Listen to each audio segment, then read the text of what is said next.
আমাদের সকলের পরিচিত একটি কবিতা, অমলকান্তি, কলমে নীরেন্দ্রনাথ চক্রবর্তী। অমলকান্তি আমার বন্ধু। স্কুলে আমরা একসঙ্গে পড়তাম।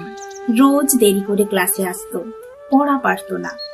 শব্দরূপ জিজ্ঞেস করলে এমন অবাক হয়ে জানালার দিকে তাকিয়ে থাকতো যে দেখে ভারী কষ্ট হতো আমাদের।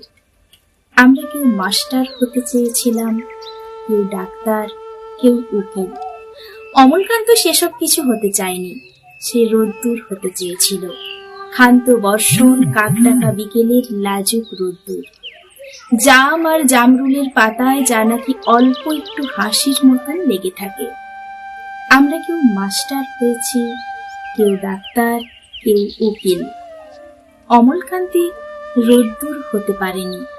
সে এখন অন্ধকার একটা ছাপাখানায় কাজ করে। মাঝে মাঝে আমার সঙ্গে দেখা করতে আসে, চা খায়, এটা ওটা গল্প করে, তারপর বলে, উঠি তাহলে। আমি ওকে দরজা পর্যন্ত এগিয়ে দিয়ে আসি। আমাদের মধ্যে যে এখন মাস্টারি করি, অনায়াসে সে ডাক্তার হতে পারত। যে ডাক্তার হতে চেয়েছিল, উকিল হলে তার এমন কিছু ক্ষতি হতো না। অথচ সকলেরই ইচ্ছে পূরণ হলো, এক অমলকান্তি ছাড়া। নমস্কার।